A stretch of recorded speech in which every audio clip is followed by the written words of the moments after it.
ETF index mutual funds నేర్చుకుని stock మార్కెట్లో రాణించాలనుకుంటున్నారా? వెంటనే ఈ నెంబర్కి కాల్ చేయండి.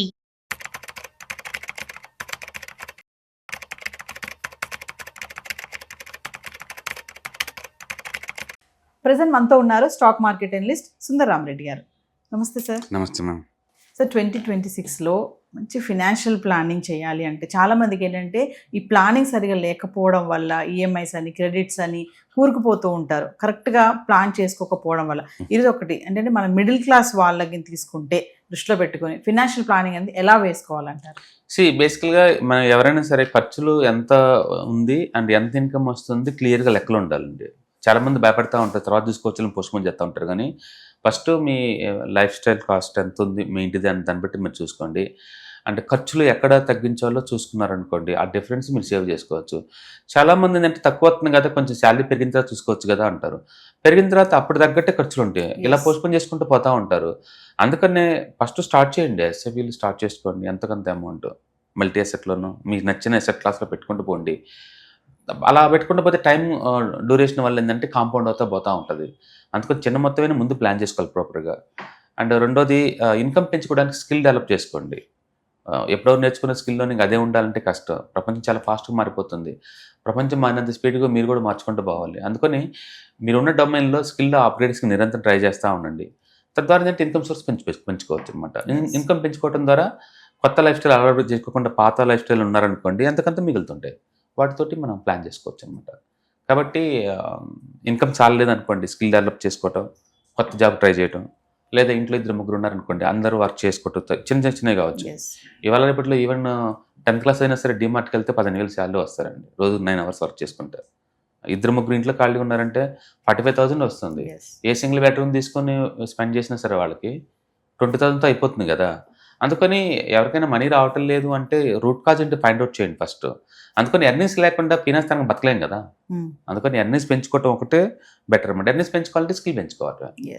ఒకటి స్కిల్ పెంచుకోవటం, ఇంట్లో 2-3 మెంబర్స్ ఉంటే అందరు వర్క్ చేసుకొని ఇన్కమ్ జనరేట్ చేసుకోవటం అండ్ ప్లాన్ చేసుకోవటం. అప్పుడు బీన్ అవుద్ది అనమాట.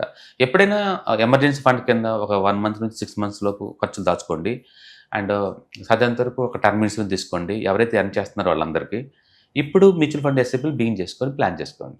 అందుకని చిన్న వాళ్ళు నిజంగా బతకటం అంత నరకమా అంటే అంతేం లేదండి. మన లైఫ్ స్టైల్ బట్టే ఉంటుంది మనకి.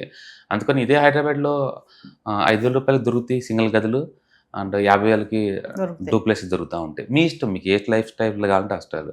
అంటే టీ అనుకోండి రోడ్డు పక్కన 7 రూపాయలకు దొరుకుతాయి, 5 star హోటల్లో 2,000 రూపాయలకు దొరుకుతాయి అదే చాయ్.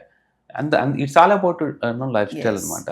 అందుకని మీ లైఫ్ స్టైల్ తగ్గట్టు మీరు డిజైన్ చేసుకోండి, ఎంతకంత మిగిలించండి. ఆ మిగిలిచిన అమౌంట్ని మనం ఇన్వెస్ట్ చేసుకుంటూ పోతున్నారు, లాంగ్ టర్మ్ మనీ మేక్ చేసుకోవచ్చు. అది ఏదైనా కావచ్చు, చిట్ సెట్టింగ్ కావచ్చు, స్టాక్ మార్కెట్ కావచ్చు, మ్యూచువల్ ఫండ్స్ కావచ్చు, ఎక్కడో సరే పెట్టండి. ఈవెన్ మంత్లీ ఒక 2,000-3,000 పెడితే అట్లీస్ట్ మీరు దరిద్రంలో ఉందనుకున్నా సరే వితిన్ ద 25 yearsకి మీకు 1 crore అయితే పోగవుతాయి. 1 crore అయితే పోగవుతాయి. మీకు అప్పుడు నెక్స్ట్ జనరేషన్లో అట్లీస్ట్ అవుట్ ఆఫ్ పట్టకుండా ఉంటారు. అందుకని స్ట్రాంగ్ డిజైర్ అనుకుంటే ఇవాళ రేపట్లో ఫైనాన్షియల్ ఫ్రీడమ్ అనేది పాసిబుల్లే. ఎందుకంటే డిజిటలైజేషన్ వచ్చిన ఇప్పట్లో లైఫ్ స్టైల్ చాలా మారిపోయినాయి, ఒకప్పటిలా కాదనమాట.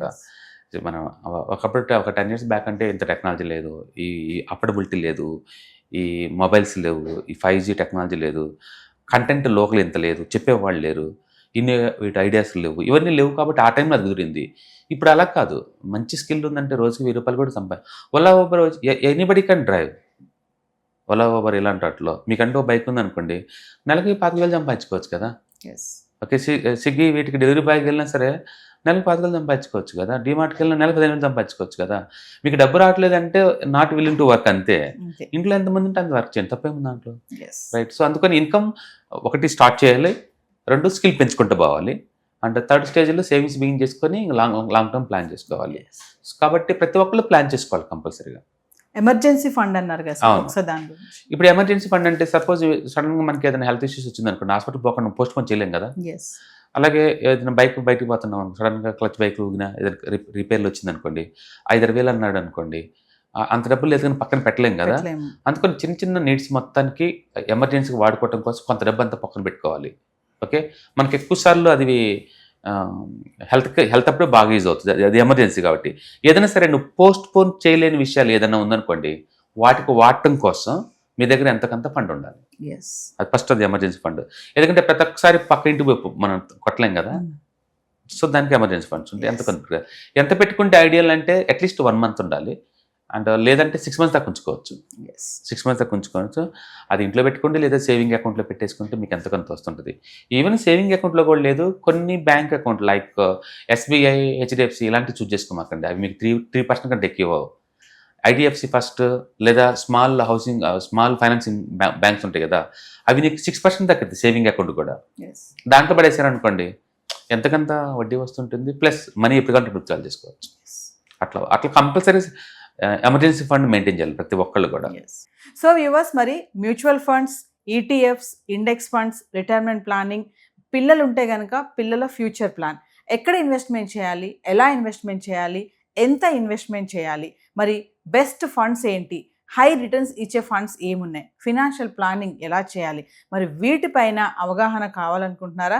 6 PM to 9 PM అంటే 3 hours ఆన్లైన్ క్లాసెస్ నిర్వహించబోతున్నారు సుందర్ రామరెడ్డి గారు, స్టాక్ మార్కెట్ ఎనలిస్ట్. మరి ఇంట్రెస్ట్ ఉన్న వాళ్ళు ఎన్రోల్ చేసుకోండి. కింద కనిపిస్తున్న నెంబర్కి కాల్ చేస్తే మా టీం మీకు అందుబాటులో ఉంటుంది. హాయ్, స్టాక్ మార్కెట్లో వాలటిలిటీకి దూరంగా ఉంటున్నారా? పోర్ట్ఫోలియోస్ అన్ని కూడా రెడ్లో ఉండి బ్లీడ్ అవుతున్నాయా? అంటే స్టాక్ మార్కెట్లో ఉండి సస్టైనబిలిటీ ఉన్న బిజినెస్ మోడల్ లాగా, లేదా స్టాక్ మార్కెట్ లాంగ్ టర్మ్లో మంచి వెల్త్ క్రియేట్ చేసుకునేలాగా ప్లానింగ్స్ ఏమైనా ఉన్నాయా? అయితే అలాంటి వాళ్ళ కోసం ఈ ప్రోగ్రామ్ అండి. ETFs, index funds and mutual funds. మా స్టాక్ మార్కెట్లో ఉండి కూడా సెక్యూర్ వేలో మనీ మేక్ చేసుకునే పద్ధతి ఏదైనా ఉందంటే రిటైలర్స్కి ఈ 3 అనమాట. దీంట్లో కాంప్రహెన్సివ్గా మీకు ట్రైనింగ్ అండ్ గైడెన్స్ దొరుకుతుంది. అండ్ వీకెండ్స్లో జరిగే ఈ ప్రోగ్రాంలో అటెండ్ అవటం ద్వారా ETFs, index funds and mutual ఫండ్స్లో మీ నాలెడ్జ్ పెంచుకోండి. మీ పోర్ట్ఫోలియో మీరే మెయింటైన్ చేయడం ద్వారా ఇయర్లీ యావరేజ్ మీద 20 to 30% మనీ మేక్ చేసుకోండి. All the best. Thank you.